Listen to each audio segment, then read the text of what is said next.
Any sufficiently advanced technology is indistinguishable from magic.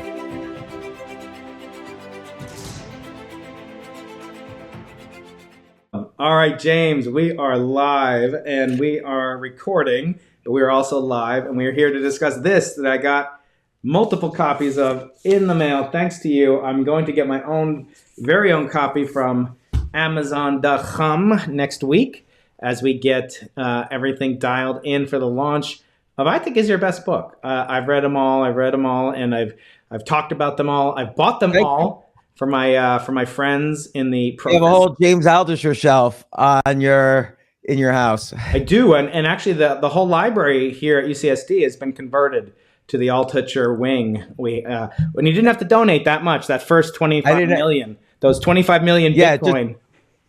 I had to beat out Jim Simons, but fortunately the price of Bitcoin went up, so that right. Was okay. Because this book is nothing if not a book about experiments, and I am an experimental physicist. As James knows, we're deep involved in an experiment in exploring the universe in its many different forms, exploring the biggest topics under the multiverse, the existence of God or lack thereof, the existence of other universes or lack thereof. And now we're talking about something a little bit more practical than those, maybe how you can exceed, how you can, as the subtitle says, use 10,000 experiments to reach surprising goals and other surprising advice for reaching your goals. And like all of James's book, this book, well, you got to read it with a box of Kleenex, right, James? You're always writing with in mind that if the reader's not in tears of joy, pain, and self-growth, you didn't do your job, right? Yeah, I mean, the thing about getting good at something that is worth getting good at, it's going to suck most of the time. Like, let's say you're trying to win the Nobel Prize in physics, a subject you know a lot about. You love physics. You love doing the experiments. You love pursuing the dream. You love asking the questions like how did the universe begin? And yet pursuing a dream most of the time sucks, because that's the reason why it's a dream. Most people can't do it. Most people, along the way, you suffer failure, you suffer loss, you try different experiments and they don't work out. Let's say you want to be a professional tennis player. As you're rising up through the ranks, you're going to start losing more than you ever have as a kid. You're going to start playing tournaments and you're going to start losing. So most of the time, there's struggle. People think, oh, I'm going to pursue my dream and then I'll be happy. I'm going to find my passion and then I'll be happy. Finding your passion is not happiness, but achieving mastery at something, being in the top 1% of your field and monetizing it does feel incredibly good. But along the way, there's a lot of pain. Yeah, I talked to you about this once before, how, let's say you're trying to lose weight, as I am continually in this battle. Although with your help and some of the tips about physicality, I was able to drop 5 pounds from my double chin to my ass. And I do thank you for that because those tips to take care of your physical body are really running through my mind at all times. I'm like, I could be successful financially, maybe. I could be successful as a professor, maybe. But if you don't have a body, if you don't have health, that's the highest form of wealth.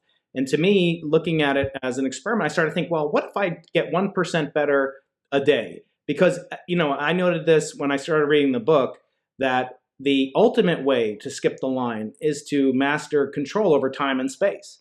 And Einstein was renowned for his Gedanken experiments, which you speak fluent German. I know that. I know your favorite word in German language, as is mine, is Krankenwagen.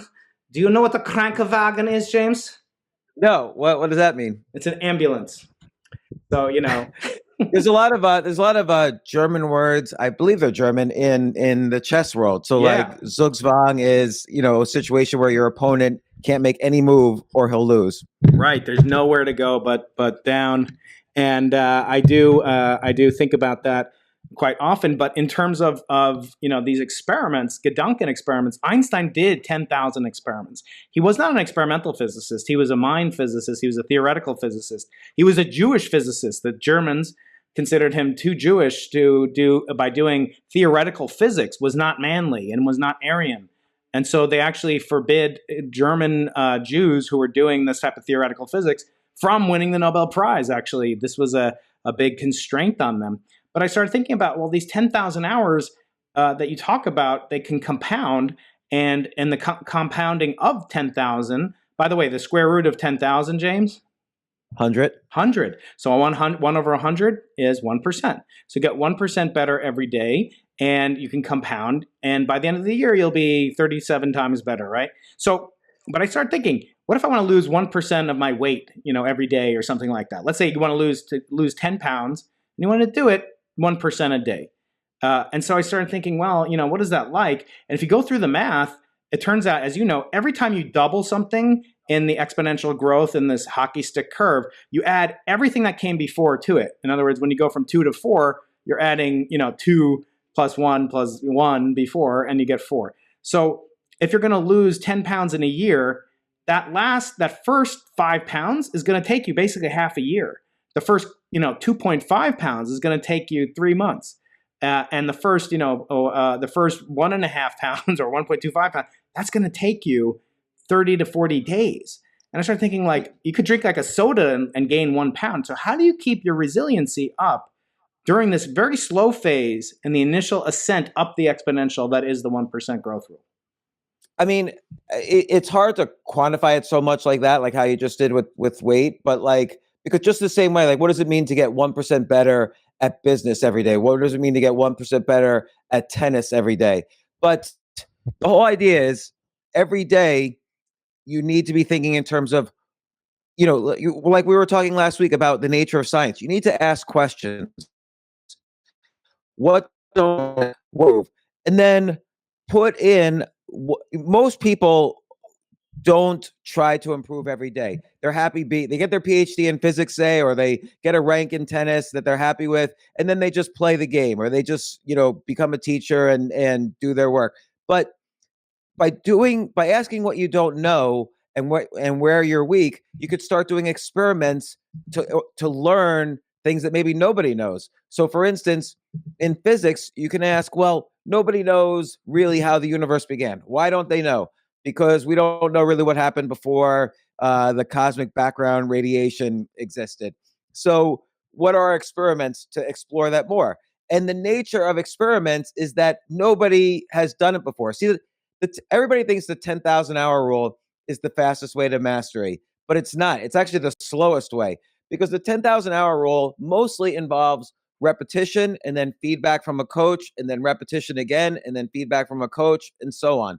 And the nature of experiments is, let's say you're trying to get better at tennis. Oh, maybe today, or let's say you're trying to get better at stand-up comedy, which is when I was thinking a lot about this 10,000 hour rule. Well, okay, how about if I do comedy I'm going to do an experiment. I'm going to do stand-up comedy on a subway, because the audience is guaranteed to be a hostile audience, and you're going to have to be very tight on your punchlines to get people to laugh at all. And you're going to have to get used to very uncomfortable situations. So now this is a scenario where probably no other comedian is really doing this on their path to learning. They kind of do the same thing every day, and they hope that putting in the 10,000 hours will make them better. But by doing an experiment, you leapfrog what everybody else knows. You put yourself in a difficult situation, and you experiment with ways to do better in that difficult situation. And that instantly, that one experiment could be worth 100 hours, could be worth 500 hours in the context of the 10,000 hour rule. And it's always great. At any given point, I might have 5 or 6 experiments going on in the different areas that I'm interested in, because I want to get better at a lot of different things. I'm passionate about a lot of different things. Right. And I can, I'm reading this book through the lens of a physicist, of a scientist, of an experimental physicist, and always with this image of a theorist, Albert Einstein, in my mind. And I couldn't help but think of this quote from the most famous experiment that really kicked off the era of relativity that we now enjoy and that Einstein benefited so much from. He said, of the Michelson Morley experiment, which shout out to Case Western Reserve University, Carnegie Mellon's bitter arch rival to the West, my alma mater, It was done there, and this was the experiment that falsified the concept of the ether, and we'll talk about that in a second. But Einstein called this experiment, he said, if this experiment had not brought us into serious embarrassment, no one would have regarded the relativity theory as halfway baked. In other words, the fact that an experiment can be embarrassing is probative. And I like the fact that you say you shouldn't do an experiment unless you could be embarrassed. So talk about that. Talk about the stakes, the skin in the game, as your buddy Taleb calls it. What about that is so engendering of quality experimentation for benefit that ultimately leads to, as Einstein called it, redemption? Right. Well, let's say you want to be an entrepreneur, or let's say you want to be a writer. Writing is a good example. You have to do, and physics also is a good example. You have to experiment with things that nobody has ever done before. Part of the reasons you might not know something is because nobody knows it. So if I write an article that somebody else has basically written before, then that's not interesting. Somebody will read my article, and say, "Oh, I already read that. So and so, as Brian Keating has already written about this, so I don't need to read James's version." So with writing and any kind of art or any kind of science, you always have to say, what is interesting to me that I can't read anywhere else? So that by nature is an experiment, because if you write something that no one's ever written before, then it could be the case that no one's interested. I never hit publish on an article unless I'm afraid of what people will think of me. Unfortunately, a lot of the times people think horrible things of me after I write something, but that also shows the strength of your writing, because what happens when you start doing these experiments, and what happens when you say, I want to get, this is the whole reason for the title, Skip the Line. It's not just how to learn faster and how to monetize faster, but it's because nobody wants you to skip the line. Yeah. If I, hey, everybody, I want to stand-up comedian, or I want to be a computer scientist or whatever, the first thing people are going to say to me is, you can't do that. You need XYZ experience. You need to have been doing this for 10 or 15 years. James, don't expect to skip the line. You've got to pay your dues like the rest of us. Right. And those things have been said to me every single time I've switched passions. When I became an entrepreneur after after being an employee at HBO, when I started a hedge fund, when I started podcasting, when I started writing books, when I started doing stand-up comedy after all this, people would always say, you can't do that, James. You got to do the 10,000 hours. But I don't want to spend 20 years getting good at something. So the only way, nobody wants you to skip the line because they don't want you to change. If they tell you can't do it, they can't do it. They don't want you to, they like you being you, the person who's beneath them in some hierarchy. Or that they understand because they have a mental model that they've sunk cost into, and they want to say, oh, James is just a podcaster, or James is just a stand-up comedian. They don't want to invest the mental calories to reevaluate their assessment and judgment about you. That's how powerful those biases are. Right. Like if Brian Keating says, hey, I want to do an experiment that will win the Nobel Prize, everyone's going to say to you, Brian, come on. You know the odds of winning the Nobel Prize? Only like so many hundred people have made it out of billions. And that's when someone tells you can't do something, that's when you should try to do it. Because just the fact that someone is saying that to you means you're probably passionate about it. And then what do? You can't just do things that every other physicist did. You have to think of, what do people not know? What do I don't know that I'm really curious about? And I'm willing to put the time and the energy in to do this experiment. And you might start with small experiments. So I wanted to do an experiment on writing in a different format. I've been writing for 30 years, and there's various formats you could write in. You could write an article that's like letters back and forth between two people. That's called the epistolary form. You can write an article in the second person and the third person, and so on. So I wanted to write in a different format than I usually write. But I didn't want to just write in some format that someone else has written in. So I specifically wanted to write about why was Donald Trump tweeting that he wanted to buy Greenland, and then the Prime Minister of Denmark tweeted back, "It's not for sale." First off, I didn't even know you could buy a country. Second, I was just fascinated. These world leaders were kind of doing this weird negotiation on Twitter. So I did my research, and I could have just written an article, but instead what I did was I wrote it as if it was an article, but I did it as a Kickstarter. So I wanted to raise $100 million to buy Greenland so that these world leaders can't hog it all. And so I wrote the reasons why, almost like an article, but then I had to come up with all sorts of rewards. If people donate a certain amount, I would make them an earl or a duke, or make a holiday after them in Greenland, or give them 100 acres of land. And that was an experiment, not only in writing, because it was a new format for me, an article written in Kickstarter format, but I had never done a Kickstarter project before. So I learned something brand new just by doing this article on Kickstarter. And I actually started raising money. Yeah. And I raised over $1,000 within minutes, and Kickstarter shut me down.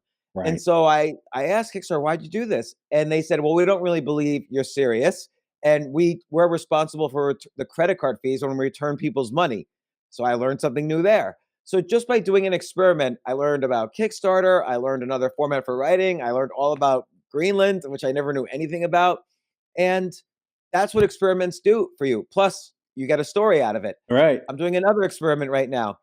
People told me you have an obligation to vote. And I said to myself, well, I always thought voting was a right, not an obligation. You have a right to vote, but you also have a right not to vote. And people said, no, you can't do that. You have no voice in policy. You should have no voice if you don't vote. And I said, well, there are other ways to have a voice. So I did an experiment. I went to fec.gov, which is the website of the Federal Elections Commission and the government. And if you go there right now and you search for me, I did all the paperwork, and I filed officially to run as a candidate for president in 2024. And now I'm not really that serious about it. Anybody can do this. Everybody should do it. But now if anyone says to me, you should have no voice in policy, I can say, well, I'm running for president, so maybe I should have a voice. And my theory there is there should be more than one party anyway. And it was interesting to learn how easy it was to file. It's hundreds of people who have filed to run for president.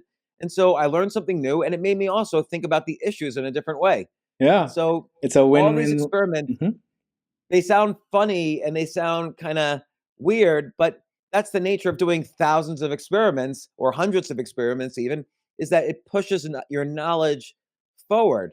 And it gives you stories, it gives you information, and it helps. But not even just you. I mean, first of all, I want to thank you for making me the Duke of West Asiat, which, as you know, is the fourth largest city in Greenland. I do enjoy that. My 3,069 other inhabitants of Asiat, which is appropriate name for me. Thank you, and all the stewardship you've done. Your administration. So it sounds like Assad.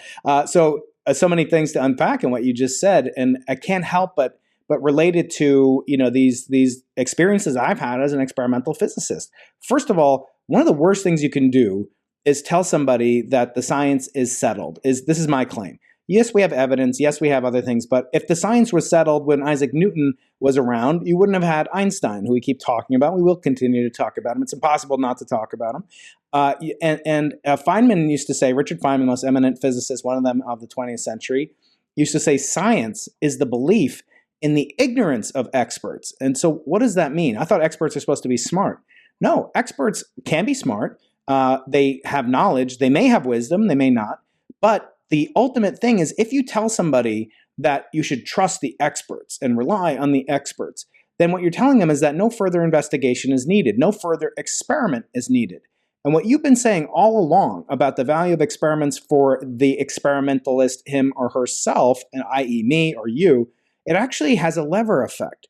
Because by you doing an experiment, that relieves me, if the experiment is repeatable in principle, I don't have to do that experiment. In other words, you don't have to do 10,000 light bulb filaments or whatever you talk about in the book about Edison, because Edison did that. Now that frees you up.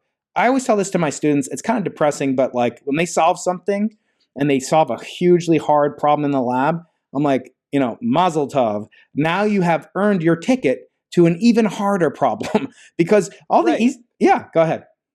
Well, think about, I'm not a tennis player, but for some reason I use tennis analogies, maybe because the only person I played in the past 10 years was my daughter when she was 12 years old, and I could dominate her on the tennis court when she was 12 years old. But, let's say a tennis player finds that they're always favoring their forehand. They try to make it so they always hit back with their forehand. Here's an experiment where they push the envelope further for themselves. Why not play a serious game with a friend of yours or whatever that where you're always hitting with your backhand? So this is an experiment for you. There's really no downside to it. You might still win the game. Your worst case scenario is you lose a game, but the upside is that you get you become 1% much more well-rounded as a player, and your one experiment makes you a better tennis player. And so all of these experiments, so whatever you're trying to get better at, let's say you'd like to get better at sales.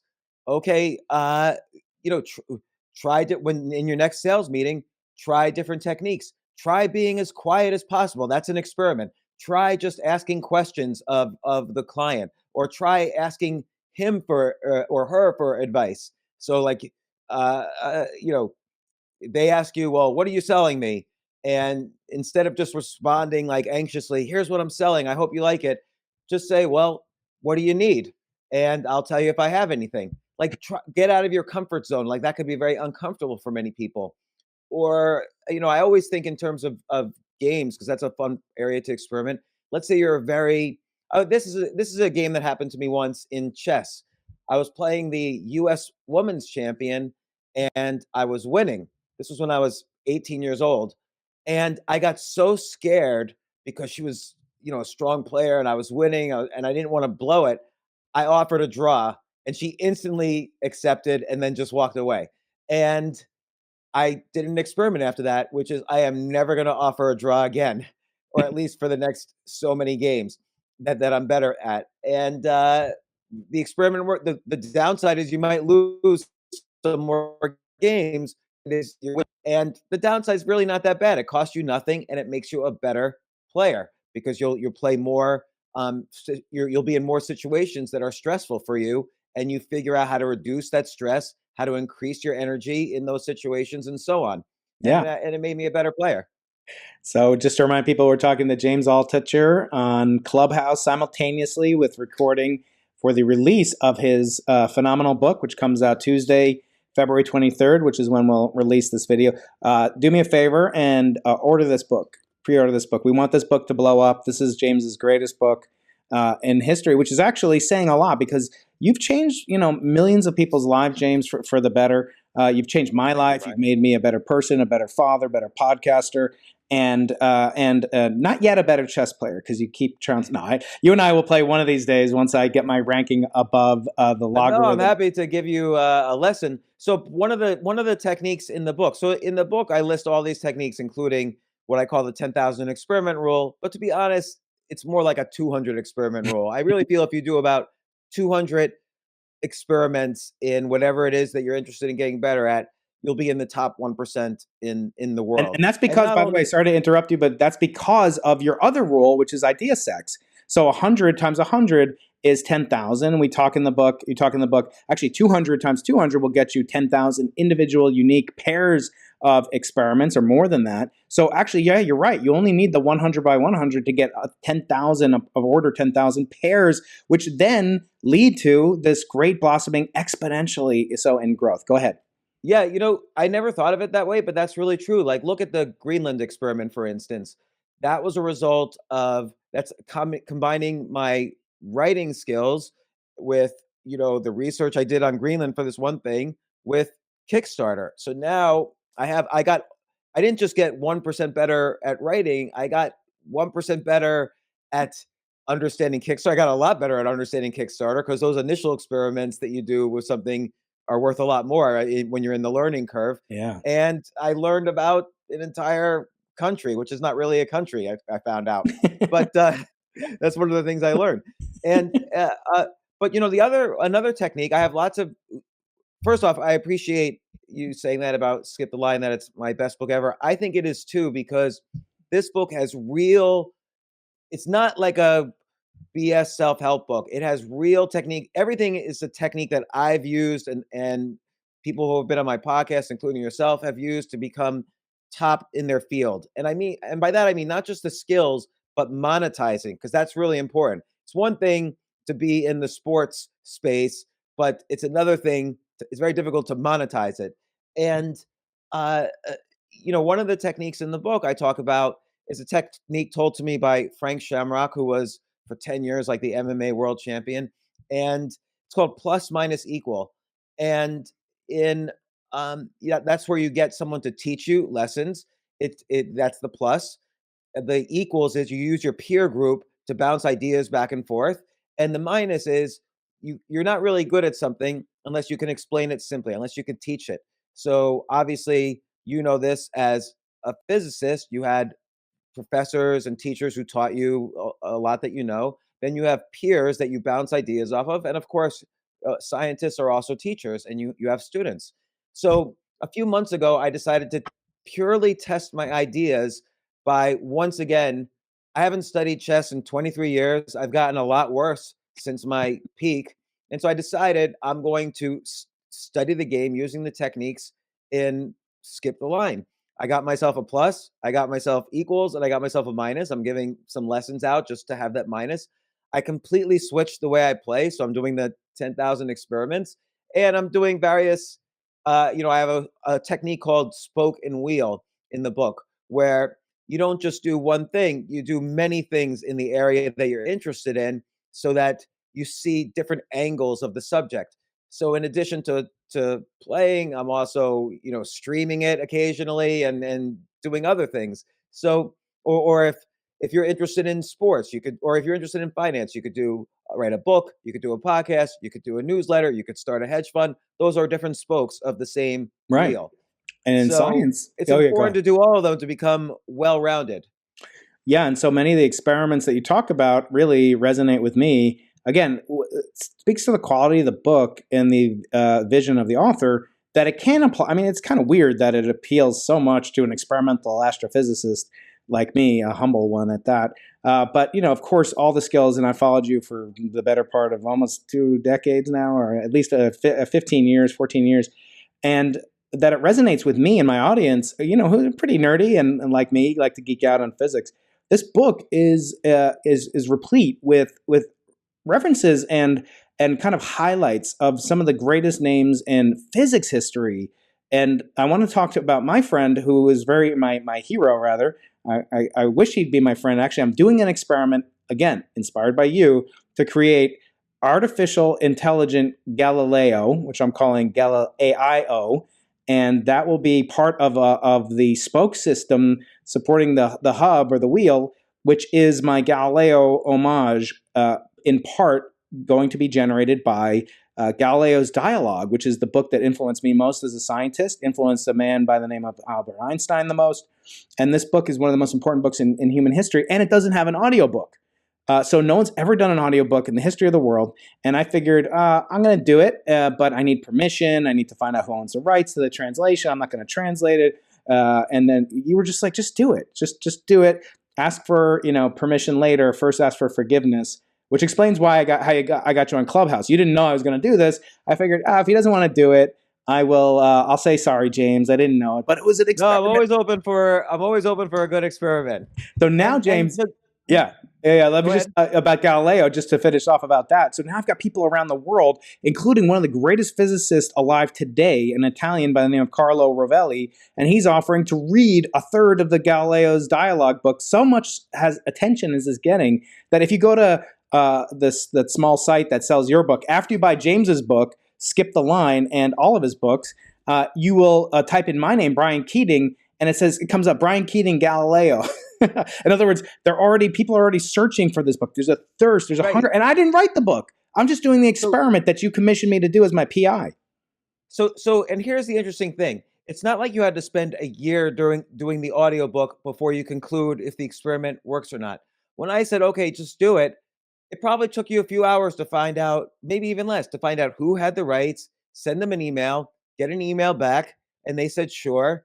And then it took you another couple hours to think, okay, well, it'd be interesting if there's a bunch of different voices, and it can't hurt me to ask Carlo Rovelli. The downside is he says no. The upside is one of the most famous physicists in the world reads the book in Galileo's voice, and he's Italian, no less. So Yep. it probably just took you a couple hours to set the stage. And guess what? It's not 1% improvement. You're considered one of the world's experts on Galileo now, and you will be even more so as Right. the book finishes and comes out. So that's the benefit of this. I did an experiment a few months ago. I suggested to a friend of mine, Charlemagne the God, who has hosts a radio show, The Breakfast Club in New York, has Yep. like 10 million listeners a day. Yeah. I suggested, I took me an hour or so. I outlined an idea for a book I thought he should write. And it was an experiment to just send it to him and say, I don't need to be involved. You should write this book on racism. And now he asked me to be involved. I even said no to that at first, but then we agreed to work together on it. And March 31st, probably the top book in the world on racism will be coming out. Partly, it's by Charlemagne with me.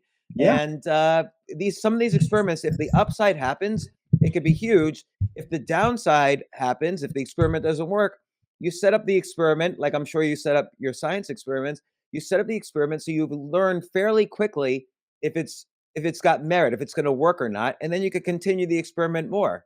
Exactly. And you So talk about Galileo specifically in the book. You say Galileo didn't listen to the received wisdom of thousands of years of a guy by the name of Aristotle. He may be known to some of the listeners out there, who said that heavier things fall faster than lighter ones. Galileo decided to do an experiment to take this out. He dropped apocryphally, we think he dropped the heavy object and a light object off the Leaning Tower of Pisa. Whether or not he did it is almost less important than the idea that he could do it. And you say in the book, and skip the line, you say Galileo's experiment met all 5 criteria of a good experiment. It was easy. It was low risk. Its potential was huge. It hadn't been done before, and no matter what, he would learn something through this one experiment. Not only did Galileo overturn 2,000 years of thinking, correcting the knowledge of Aristotle, who's considered unimpeachable in his intelligence, but he also became known as the father of modern physics, the scientific method, and the 10,000 experiments rule catapulted him to the front of the line. It's just so beautiful. and if you think about it, people probably said to him, Galileo, are you kidding me? Aristotle, you think in the past 1,500 years, somebody would have questioned one of the greatest minds in history? What makes you think you, after 2,000 years, is going to come up with something new? And it took him all of 15 minutes to do that experiment. And so all the time, people are being told you can't. Many people, and this is not a critique of people, but many people are civilians. They have responsibilities, mortgage, kids. I do as well, and they want to meet those responsibilities, so they do what they need to do to get by, and so on. But when you're a scientist of yourself, and I'm not talking about life hacks, but if you're a scientist of yourself and you want to get better at something, you have to get better skills and you have to get better at understanding the field that you're in. So you do experiments to do that. Like, again, the Greenland experiment. Imagine writing a whole novel now that's a Kickstarter, that's in Kickstarter format. I did a little experiment to sort of say that, oh, maybe this is interesting. And it did turn out to be interesting. A lot of people, not only did people start donating money, but people were saying, oh, this is unusual. What a weird thing to do a Kickstarter to raise $100 million to buy a country. And it's well written. So I even read, met a different audience for my stuff than usual by doing a little experiment. So all of these experiments have been interesting. There was one time during the early stages of the economic lockdown, I thought to myself, well, nobody's wearing suits anymore, and I'm just wearing pajamas all day long because by definition, they're the most comfortable clothes. Why not wear them outside? And I started wearing pajamas on planes. I started doing stand-up comedy in pajamas. I started going to other people's, meeting people for dinner in pajamas, just to see maybe there's potential here to design a clothing line, something I've never done before, that's outerwear but pajamas, idea sex a little bit. And it didn't really work out. I didn't really find people were that interested in it.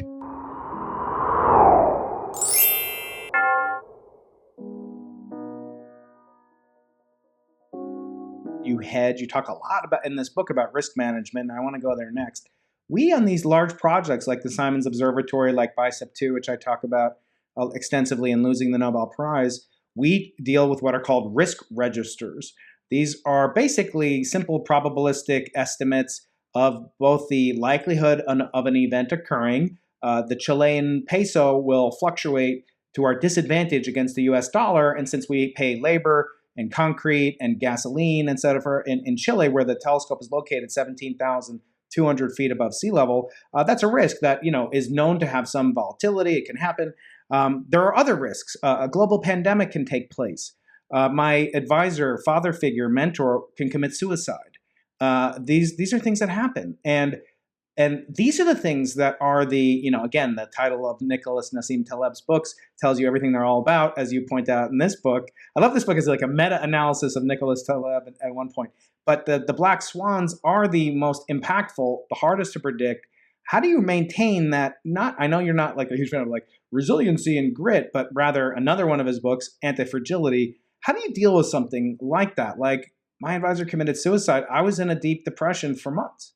And I can't let it percolate down. God forbid someone that works with me and sees me as a mentor or father figure does something else. So how do you deal with those existential risks, which almost by definition can't be forecast?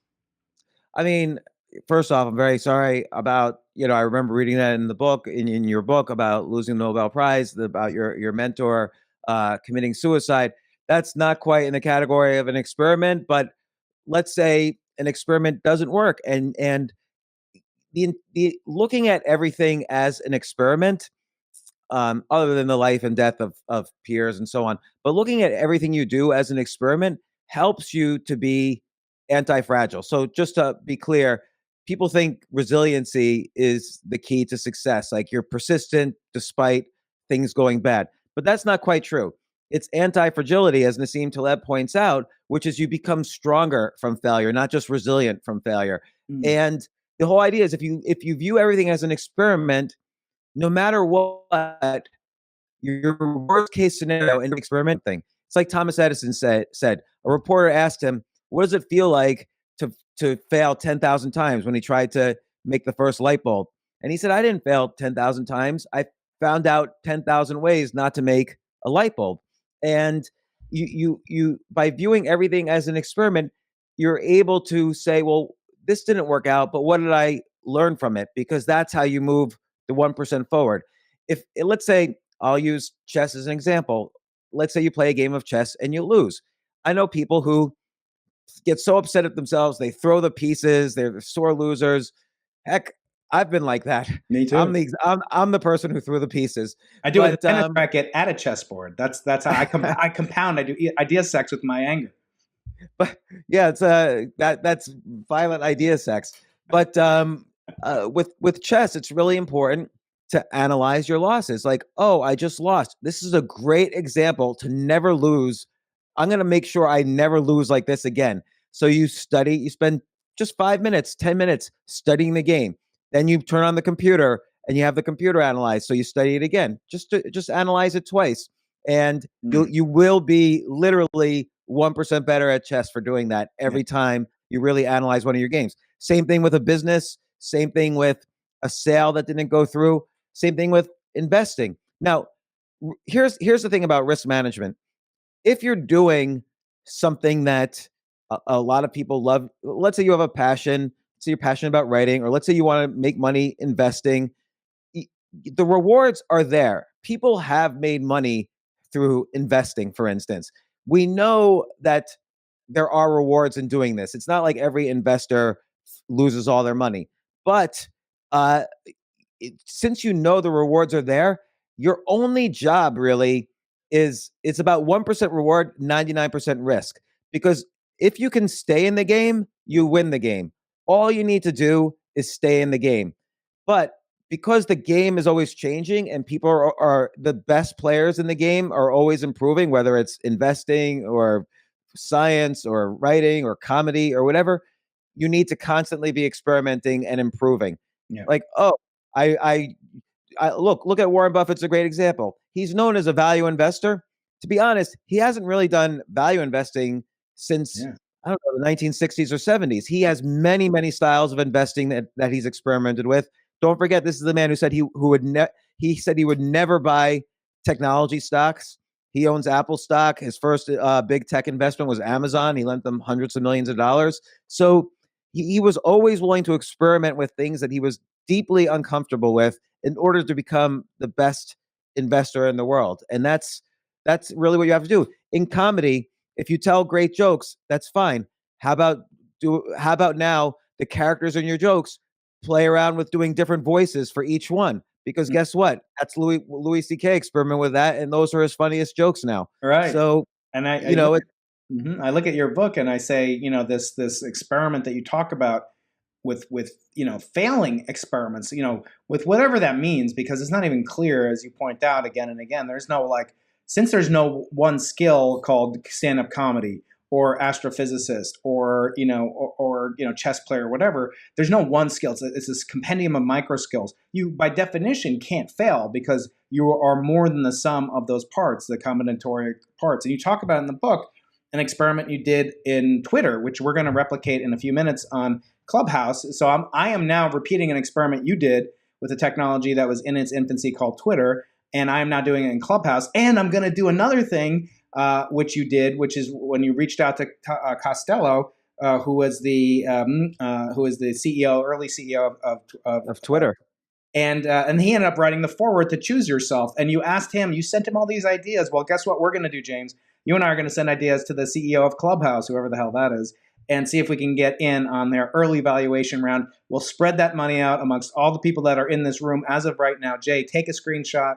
Whatever upside we get, we are going to spread out 1% to those people, 98%, James and me. But anyway, you talk about it and you say that you talk about one experiment change your life forever, even though it could be viewed as a total failure.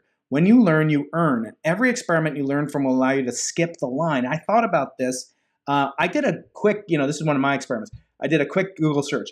If you take the words, the best thing that ever happened to me, if you just take those words and you ask the following question of Google, what two words precede those 5 words most frequently in writing online in the English language? And you know what you get? What two words? That? I failed, or I was fired. And I talk about this in Losing the Nobel Prize. Getting fired from the most prestigious university on earth, from Stanford University, led me in direct fashion to skip whatever lines would have been in my way to having this conversation with you, to being married to my wife, to having my children. I would not have had that had I not been fired. And even though at the time I didn't think it was the worst thing, I was kind of grateful to get fired. I didn't get along with the boss I was working with at the time.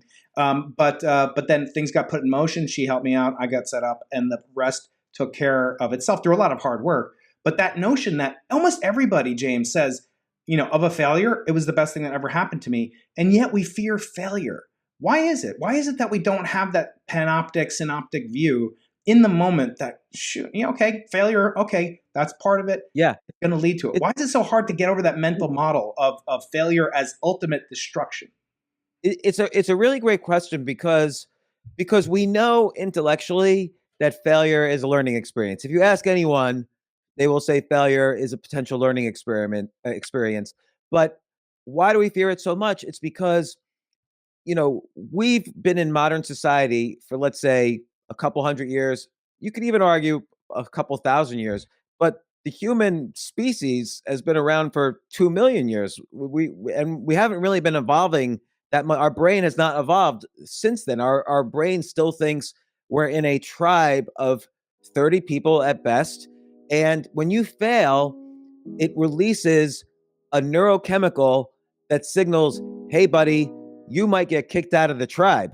And if you're kicked out of the tribe, nobody can survive on their own in the woods. You're going to get eaten by a lion. So that cortisol is an immensely powerful neurochemical. It's like a drug in the system. I am not connected on eCam, but I just figured out how to unmute myself on Clubhouse. Oh, hey, James. Yeah. So now you're talking. So we're talking about experiments that we want to do, like you did with Twitter. And we want to do these, and then give Clubhouse some ideas for free. And then we'll see if we can make it better. So the first step is getting you involved, getting you online, and getting you some followers so that you'll have this massive base. You went from 0 to 106 followers instantaneously. And James, it's interesting. Clubhouse. It took me 2 years to earn 2,000 followers on Twitter. It probably took me 2 years or at least a year on YouTube.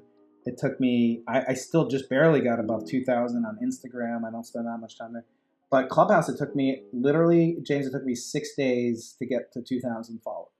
There's something either happening in Twitter, and it'll be interesting to get your viewpoint on it, where they're suppressing followers or something like that, or there's something unique about Clubhouse that has this dramatic reach. What do you think it would be? Do you think that the other platforms are censoring or something else? Yes, I think the algorithms have gotten very harsh. Like, I noticed even when somebody was tweeting the cover of my book, it said may contain sensitive material. The cover of my book, which is a very innocent looking cover. So I don't know what's up with the Twitter algorithm. But newer social media apps like Clubhouse and even TikTok have much more sophisticated algorithms about showing people other people that they might be potentially interested in following. And they're very good at very quickly experimenting in the algorithm, almost like mini focus groups that take seconds to see which people are attracted to which type of people. Yeah. And they're constantly changing the Brian Keating algorithm of who you might be interested in to make it better and better.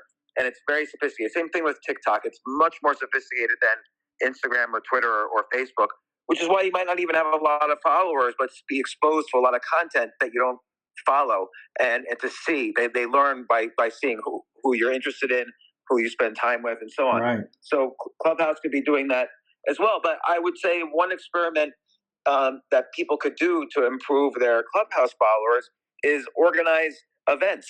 So I'm thinking of doing a podcast for 10 straight hours where I'm convinced everyone has a story to tell. So instead of a podcast where you interview just famous people or whatever, anybody can just sign up on Clubhouse and I'll do a 10-hour podcast and I'll interview anybody who randomly raises their hand on Clubhouse and says, "Hey, interview me." And the experiment a little bit is proving everyone has a story worthy of telling, from the random person on the street to the most famous person ever.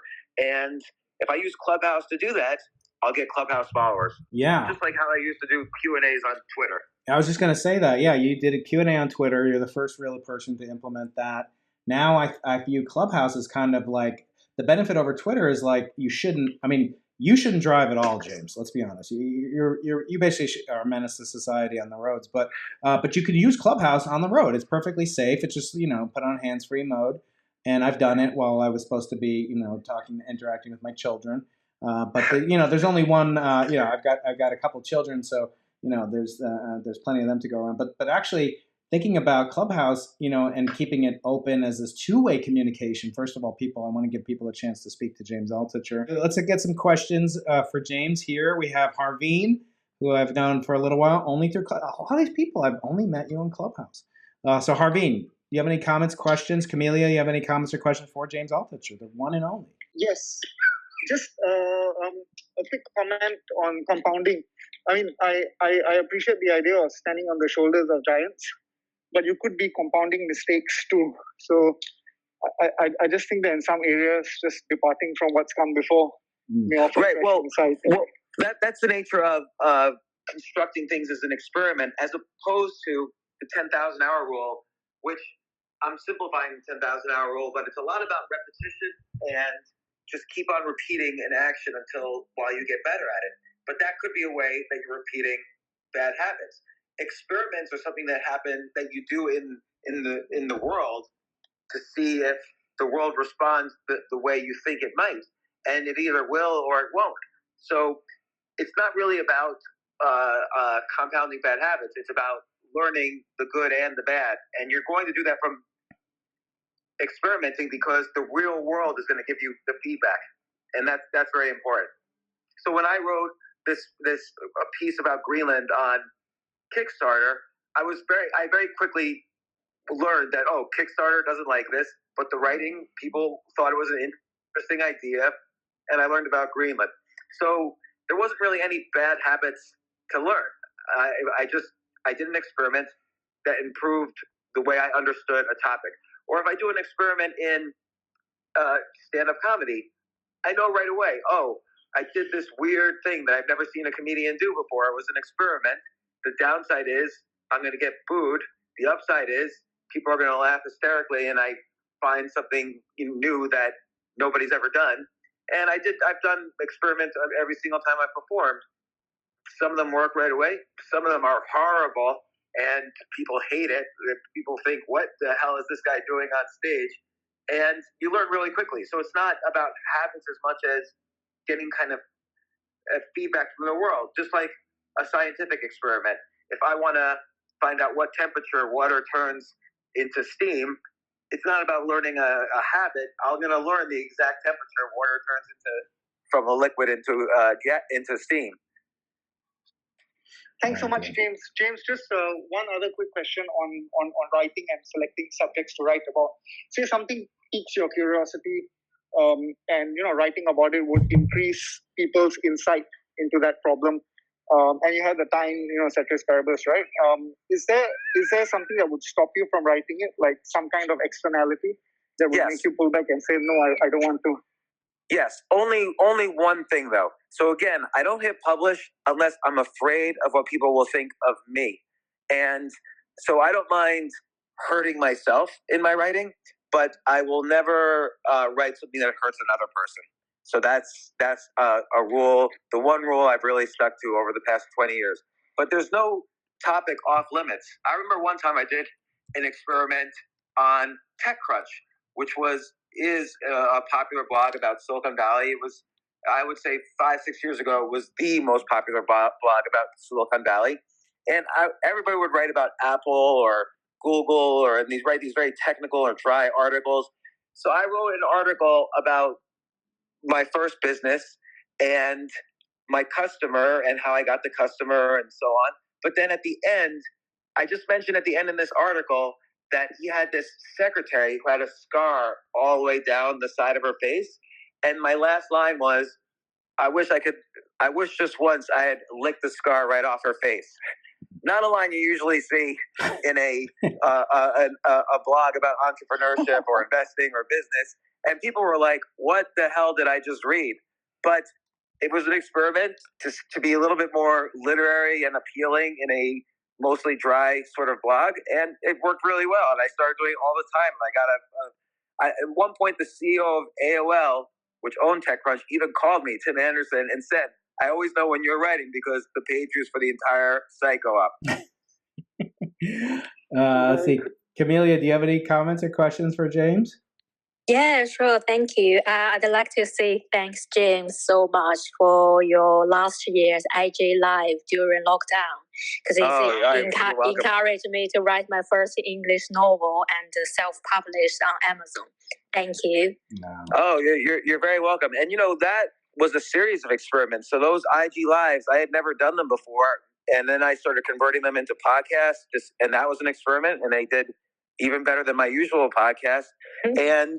And then I encouraged people to experiment with writing. So I came up with these sort of book writing experiments where you can write a book in a month. And I came up with very simple formulas to write what I thought would be very interesting books. And hundreds of people ended up writing their first book. So I'm really glad you were one of them. Yeah, thank you. I got a question about the creator economy. As you know,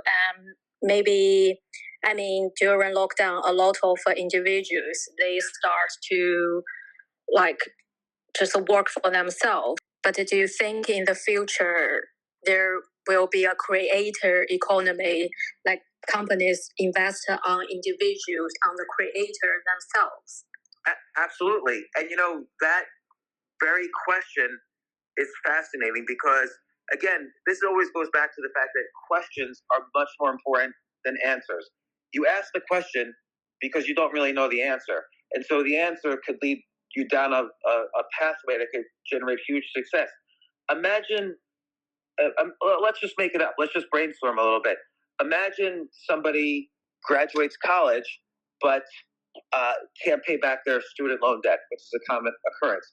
What if we set up an exchange where 10% of that individual's income he sells or she sells on an exchange for the next 20 years. So investors can bid to own 10% of this person's future income. And he or she states, well, I'm a lawyer. I'm going to do this, this, this. I'm also going to make these paintings. And people can decide how much they're going to spend for 10% of the income. And this way, the person could generate cash to start paying back the student loan debt, as opposed to, waiting over years of work to pay back the student loan debt. I like it because then it will encourage more people to go to college and thus bolstering my salary. That's awesome. Everything's coming up, Brian. Exactly, but which is a good way to think too. Everybody does think in their self-interest. Now, but also related to this question, it's very interesting because creators think that the only thing they need to get good at is creating. So often writers will write huge novels and nobody will read them, or entrepreneurs will have great ideas but no one will invest. And because this is the real world, and I didn't want to just do again some BS self-help book that doesn't actually work. A very important chapter in this book is about persuasion, because you have to be able to persuade others that your experiments and your skill set and things you create are interesting. And persuasion, there are many books about persuasion. I've read them. They don't work. Like, there's all these techniques I've tried. Mirror someone's actions and they'll agree with everything you say. There's all these techniques I've tried that don't work. So I specifically write about techniques that have worked over and over for me. Like, magically, I've created literally millions of dollars for me that I know work every time. And persuasion is such an important part of getting good at the field that you're in. Not just the skills of that field, but the practical aspects of monetizing in that field. So this is why if someone created an exchange for the creator economy where people could invest in individuals, the individual has to be able to be persuasive enough that they are worth investing in. So that's why persuasion is an important part of skipping the line. If I want to go on the stage at a stand-up comedy club, I have to somehow persuade the booker that I am a good risk if I'm a brand new comedian, and on and on. That's great. You just persuade me to buy your book. That's part of the idea. Thank you. I'll give you one persuasion technique from the book that is just like amazing for me. So let's say you're asking your boss for a raise, and you're really nervous. Everybody's nervous asking their boss for a raise. You go in and you say you want a raise. You've been working really hard. You've been doing a good job. You want a raise, and the boss says, "I don't know. We're not really giving a lot of raises this year. The economy's bad. Well, how much? What kind of raise do you want? How much more money do you want?" Here's a great technique that I call the advice technique. You say to the boss, "Listen, I've been my head's down to the ground. I've been working really hard. You're like the grandmaster at negotiation. I've really respected you not just as a boss but as a friend. So just pretend you're just helping me out. I need your advice. Since you're an expert in this, how should I ask you for a raise?" Jay, you listening to this, Jay? Jay, you listening to this? Yeah, he's nodding. He's nodding. Jay, I'm a sucker. Jay, every time Jay asks for a raise, I always just give it. But the advice technique has worked for me so much, even selling companies for millions of dollars. So an acquirer will say, "Well, how much do you want for your business?" And I say, "Look, I've been focused on building the business. You've bought 1,000 companies. I'm just asking, I want to work with you. I want to be acquired by your company. You tell me if we're going to be partners, give me good advice. How should I think about valuing my company?" They're going to give you, they're going to be happy you gave them status in that way. Second, they're not going to give you bad advice because you just told them one of the reasons you admire them is because they're an expert on this. They're going to give you a good advice. And then if you follow their own advice, they're not going to say no after that. So the technique is like magic. It works every time. Zev. Zev is a physicist, and he's going back to school at age 47, James, to get his PhD in physics, which you're working on as well in the correspondence course that I offer here at UCSD. Zeb. It was also Zeb's birthday. He shares a birthday this week with Galileo Galilei, who we mentioned in Skip the Line, is a prominent figure. So, Zeb, any questions for the man who's reinvented himself again and again and always never fails to not undo the effect of not failing to choose himself? Yeah, at 47, I'm 53 now. At 47, I suddenly decided I wanted to do stand-up comedy and, among the other things that I do. And everyone told me, you can't do this. It's going to take you 20 years. You're going to be 67 before you get on stage. And the more people told me I couldn't do something, I had to do it. And I studied every comedian. I skipped the line a little bit by having all great comedians on my podcast so I could ask them questions and interview them. And whatever happened to me the night before on stage, I would ask them on my podcast the next day. And, I essentially skipped the line. I didn't care that people told me I couldn't do it. I knew I would be able to do it. And now I've been touring all over the world. I mean, when there isn't an economic lockdown. And so congratulations on pursuing a passion at the age of 47. No matter how many people told you can't do this, but you're doing it. Yeah. So first I would like to, I'm not famous, but my wife, Rena, you probably know her, Rena Friedman Watts, and she's not on this stage. Oh, yeah. She interviewed Robin. Robin's first podcast ever was with his wife. That's his wife. Yeah, I've been on her podcast. Yeah. So I wanted to give credit to her. And, she's there. I did this before. When I was 25 years old, I was horrible in high school, and all my relatives said, there's no way you'll get into UC Berkeley for an undergrad in physics. They were really worried about me. And then I got accepted to UC Berkeley for an undergrad in physics. Completed that. Got into graduate school. So I'm hoping I can make the same play again, and shock the world. Yeah, I mean, I can't, but I'm doing it myself. I can't listen to what everyone else says and everyone listens to know. I mean, when I wanted to start a hedge fund in 2003, and I asked my neighbor who was in the business, can I do this? Would you invest some money with me? And he's like, I don't know how to say this, James, but you can't do this. You have to go to get an MBA, then work at Goldman Sachs for a while, then work at a big hedge fund, and then maybe if you have something unique to offer, you can start investing for other people and maybe start a hedge fund. And I needed to make money. I didn't want to wait. So I experimented with different strategies. At the time, not a lot of people were doing what Brian's friend Jim Simons does, which is write computer software to analyze statistically the stock markets. So I did that, and it worked out very well for me. I kept track of all my trading and stuff, and I showed my track record to hundreds of people. And out of hundreds of people, 10 invested, and I had a hedge fund.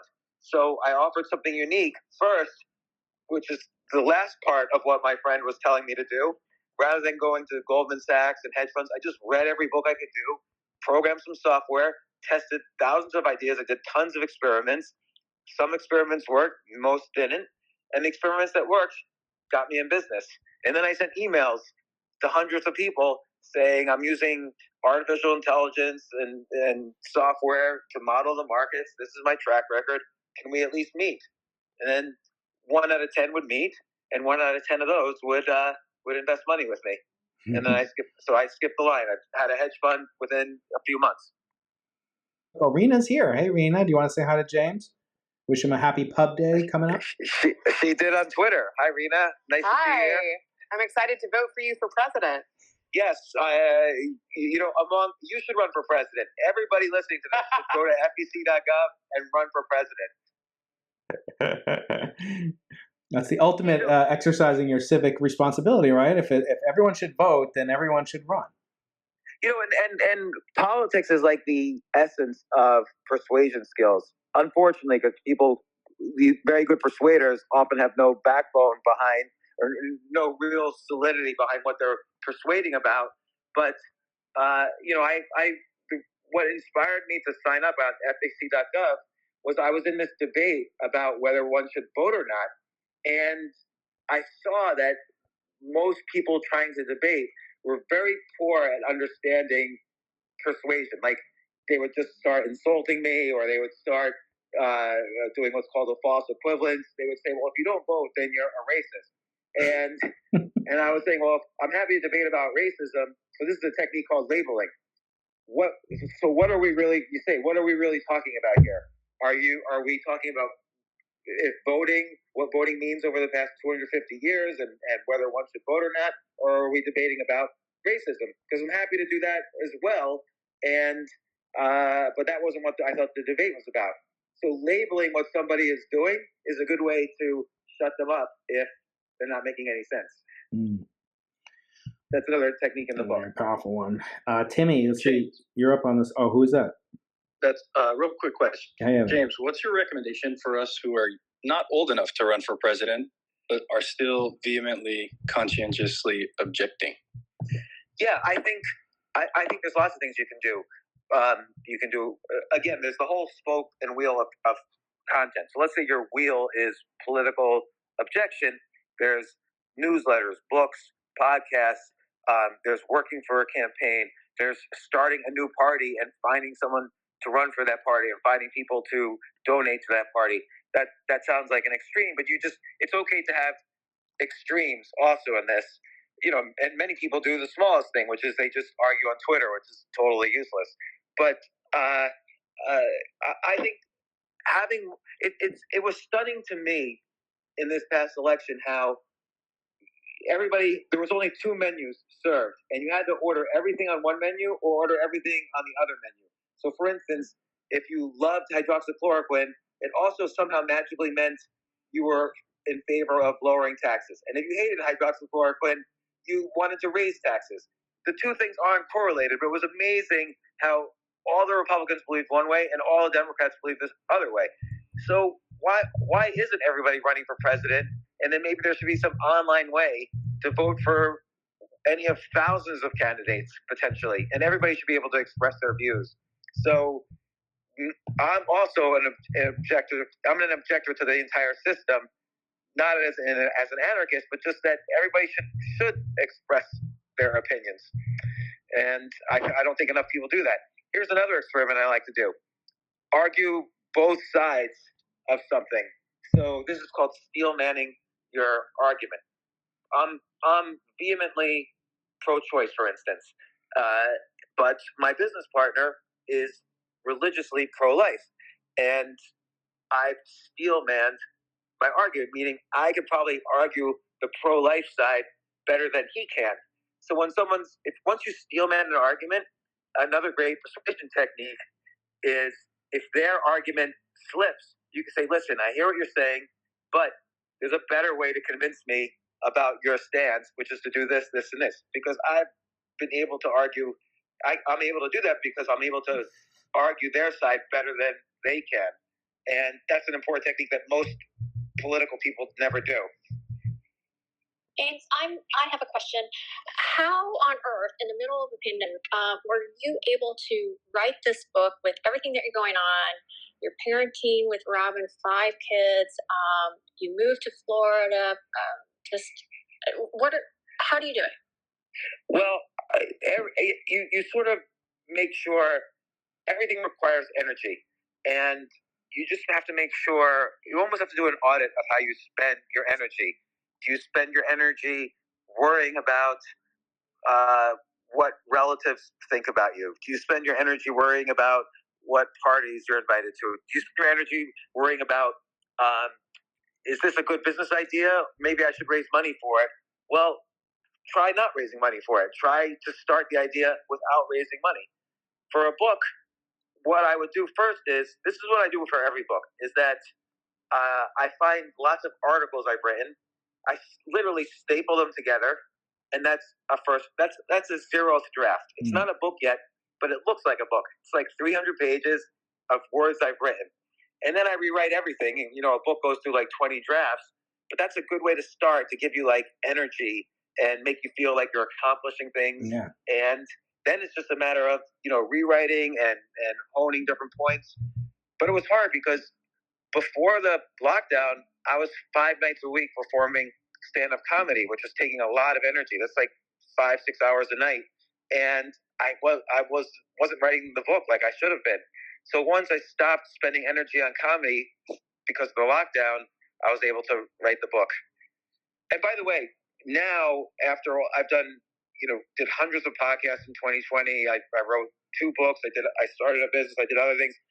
After my New York City is dead article, I did get a little burnt out from all the harsh reaction I got in New York City. I mean, to have Jerry Seinfeld trash you for an entire page in the New York Times showed me that A, my persuasion ability was enough to rile him up a little bit, but B, I just had so many people angry at me. I got a little burnt out. Yeah. But I turned that to my advantage. I used that to say, okay, I'm gonna experiment with my own book. I'm gonna use the skip the line techniques to get better than I ever was at chess, even though I haven't studied it in 23 years. And right now I'm probably right back at the peak of where I was in the 90s, and now I gotta push a little more to get better. But I'm there. So and I just use the techniques in the book. Super impressive. You are just so amazing, and your resiliency is so inspiring. And I'm definitely going to use your techniques. What do you think about James? Let me know how it goes when you do. I will. Yeah, we all got to support Cami. She is one of the reasons I stay on Twitter. Cami, you can mute your volume, but you do give me hope that this platform can be used for good, and convinced me to use Clubhouse along with Jay. That you guys really show that there's a good side to it, and even my wife, who's not on any social media, she gets mad when I'm on Clubhouse. And James, I know you needed another addiction, so that's why Jay and I conspired to get you on here. But the bottom line is, it is addictive. Rena told me that it will. Yeah, go ahead. Sorry, it's a good addiction because being burnt out and rationalizing that I'm using the skip the line techniques to get better at chess, that has become an addiction, and I need another addiction to wean myself off this one. Yeah, and your needle drug habit. But crack. The smoking crack bias, exactly. Yeah. Let's see, Yossi, you haven't said anything. Yossi, do you have anything to add? You're up on stage. Yeah, hey, hi James. So hi. I'd just like to give an example of how I skipped the line and chose myself maybe a bit of serendipitousness, however you pronounce it. First of all, I've been following James for many years, I don't know, 15 years or so. Oh, thank you. I remember when you had a show with Stephen Dubner. Oh, yeah, that was back in the day.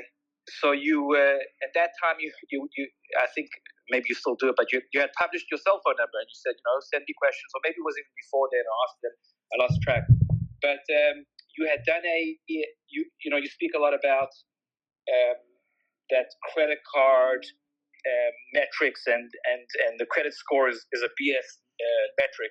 Yes. And during that episode, you actually you went to a commercial break and you had a Credit Karma ad.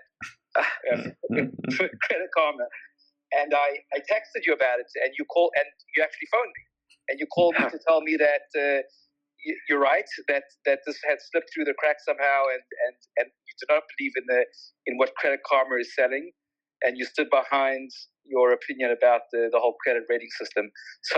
So since then, I actually had your cell phone number, and when I got into Clubhouse, it says, who do you think would be a great addition to Clubhouse? So I went through my friends, and they won't be such great additions to Clubhouse, let's be honest. But who's a man who has a strong voice and an innovator? So I figured, hey, James Altucher, let me invite him. So thank you so much for inviting me. I think it was your invite actually that there you go. I mean, and I was like, there's no way he didn't get an invite from somebody else before. But now I am actually an ordained rabbi. So James, you've been nominated by an ordained rabbi onto Clubhouse. So I just want to let you know that. Excellent. And thank you so much. And you are part of the tribe. And James talks in the book about tribe building. So Yossi is a member of the tribe. And James, talk about tribe building. That people are always the most suspicious of those they see as the other. A powerful strategy for gaining rapport and status is to find a common identity with those you're dealing with. We call this tribe building. And in any situation where you're coming in at a lower status or having your status framed upon by somebody else, that can be used either to your advantage or to your disadvantage. Can you talk about tribe building? Yeah, sure. So you know, I'll give an example. In stand-up comedy, so this is related to micro skills as well. As Brian was saying earlier, there's no such thing as being good in business. There's micro skills that make up the meta skill of business. There's sales, negotiation, execution, persuasion, and so on. Same thing with stand-up comedy. It's not just humor, it's likability, it's crowd work, it's punchlines, it's storytelling, it's stage work, as well as it's mic work. There's lots of micro skills, and tribe building is good in public speaking. It's good in any kind of event. It's good for stand-up comedy. So here's how it works in stand-up comedy: you have to get the crowd to like you. Otherwise, they're not going to laugh.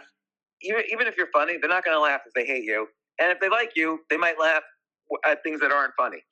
So one way to gain likability is to tribe build. So let's say, there's one part of the crowd, you say, where are you from? Oh, they're from Ontario, or they're from Paris. Then there's a bunch, let's say that's a table of women. Then there's a table of men.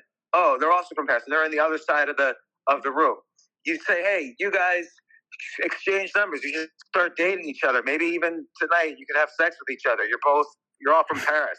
Or you could say something else that kind of relates them to each other. Is it true people in Paris have a lot more sex? You guys, and you ask each table to answer. And so now you've created a tribe across the room of these Parisians who are laughing because you're interacting with them, and they're in with you now. They're in the tribe with you. I'm not very good at socializing, and I realized when I started moving down to Florida, everybody here is friendly and wants to socialize. And they socialize. It doesn't matter what they do for a living, as opposed to New York City, where it very much matters when you socialize. And they can socialize for 10 straight hours at a time. This is very difficult for me. So I tribe build by finding, and 60% of the people in South Florida are Hispanic. So I find these card games that are played in South America, and I learned them and studied them and got good at them. And I can suggest now, hey, let's play this Peruvian card game, Baracco, next time we hang out. And they're all like, oh, Baracco, great, let's do that. And so now we have now I can socialize for 10 hours because I love playing games. So wow. I tried them. You did, yeah. So James, I know you got to go into another international interview at the International Space Station. But yes. I do want to take a question from Rehab, which is something we've all been noticing. There you are, Rehab. Is that how you pronounce your name, Rehab?